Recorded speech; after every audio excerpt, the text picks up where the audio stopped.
The Persona franchise's 25th anniversary is fast approaching, and a new anniversary website to mark the occasion is now live. The website teases that there'll be 7 announcements to be made from September 2021 to fall 2022. It also shared that as of 2021, the Persona series has sold over 15 million copies worldwide. The website also shares that there'll be commemorative merch, events, collaborations, and games. While the 7 announcements may not mean 7 games, it does mean lots of Persona-related content in the coming months. Publisher Prime Matter and developer Snapshot Games will be releasing the Phoenix Point Behemoth edition for PlayStation 4 and Xbox One on October 1st. The edition will also be coming to PlayStation 5 and Xbox Series X at a later date with a free upgrade.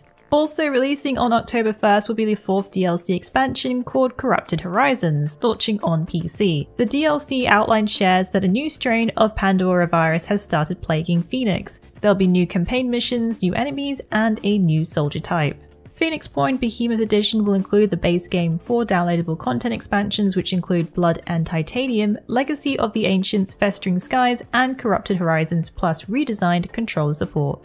Solasta Crown of the Magister this week received a new patch which added the new Sorcerer class, Iron Man mode, Dungeon Maker campaigns, and environments. Patch 1.1.4 brings a number of changes related to the new class, as the Sorcerer wields the ability to manipulate spells, lengthening their range or increasing their duration, as well as other abilities.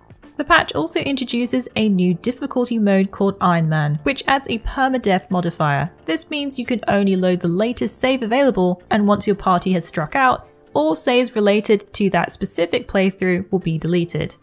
There are also 2 additional campaigns that have been added for the Dungeon Maker, plus 3 new environments, Sewer, Woodland, and Catacomb. To find out all the additions and changes that come with patch 1.1.4 for Solasta, be sure to check out our patch breakdown video.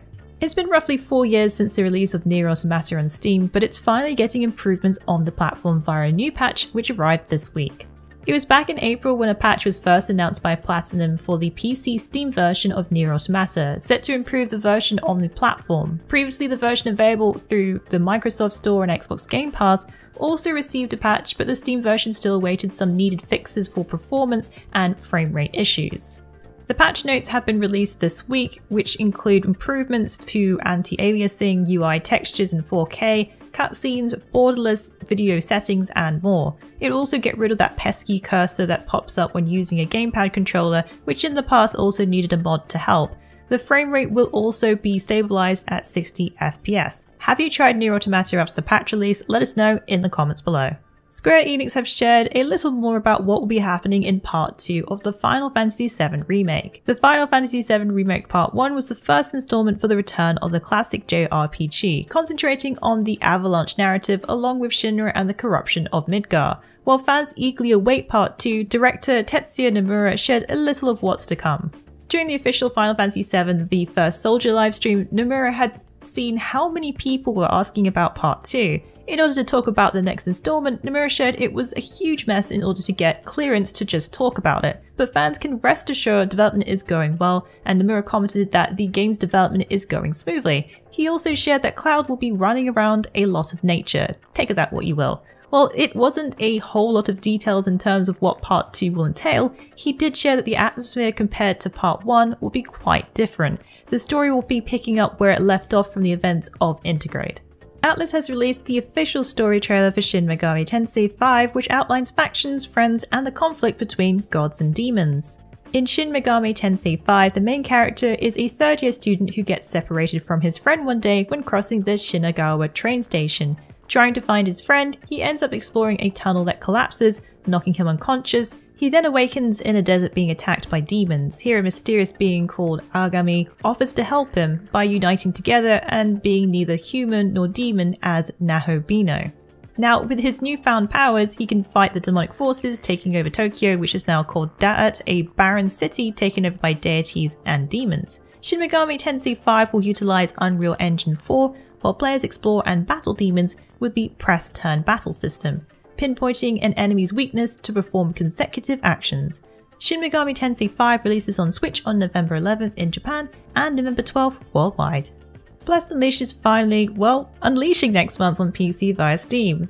The game has been going through a number of beta tests over the past 18 months or so, but the publisher NewWiz Games has shared a short teaser trailer showing a glimpse of the action. Bless Unleashed is a fantasy MMORPG built with Unreal Engine 4. It was first launched as Bless Online, but then was overhauled and rebooted as Bless Unleashed. The new version released on Xbox One and PlayStation 4, but the PC version has spent a long time in the making. Bless Unleashed is a free-to-play MMORPG that introduces players to the world of Lumious, where you will fight mighty monsters or go against other players as you search for the truth behind the strange, daunting visions and hidden secrets. The game features combo-driven mechanics, player customization, co-op PvE, and PvP content. Currently, those who pre-register can gain a number of bonuses. Bless Unleashed will be releasing on PC via Steam on August 6th. Grinding Gear Games released details about their Expedition expansion for Path of Exile, which launches next week, adding the new Expedition League, new active skills, and support gems. There were also various balance changes in 3.15 and the return of the Battle Royale mode. Path of Exile Royale was originally a limited time April Fool's game mode introduced in 2018, but now has been revamped and brought back for weekend play sessions. The expansion is free for all, launching on July 23rd for PC and macOS and on July 28th for Xbox One and PlayStation 4. The Expedition Challenge League will add 4 new merchant NPCs, 19 new skill and support gems, massive balance changes, and a flask system rework, as well as new item types. If you want a full breakdown of this update, be sure to check out our Path of Exile 3.15 expansion article. Valve this week released new details about their portable gaming device Steam Deck, which will launch this December. The reservations went up this week, also on July 16th. The Steam Deck is designed to emulate the regular Steam app that you use on a desktop, which includes chat, notifications, cloud save support, and your whole library. And it will keep it all in sync. The Steam Deck will also allow you to game directly from your PC with the device using Valve's Remote Play feature if you require a little more power. The device runs on what Valve calls a new version of Steam OS, which is optimized for the handheld mobile form factor. The OS is based on Linux and will use Proton to make it compatible with Windows-based games. You can also plug in the device to an external screen with options for keyboard, mouse and controller. Pierre-Luc Griffet from Valve in an interview with IGN shared it can pretty much run anything you can run on a PC. The announcement had some interesting timing as it was announced a few hours before the pre-orders for the new Nintendo Switch OLED went live. The pricing for the entry-level Steam Deck is $50 more than the new Switch OLED model. But what gives Valve its competitive edge with the Steam Deck is that those who already have a library of Steam games can simply buy the device and play their favourite games without the need of purchasing a whole new stack of games. So you could potentially play your favourite RPGs wherever you like. What do you think of this news? Did you get in line to get a reservation to purchase the Steam Deck? Let us know in the comments below. Well, that's it for the Week in the Wikis. Please join us again next week for yet another great week of gaming. Remember to check out our VIP program for some exclusive supporter benefits. And budding writers should take advantage of our Become an Author initiative. Thanks again for being part of this great community. Keep checking in with us with news, reviews, YouTube streams and vids, and general wiki goodness.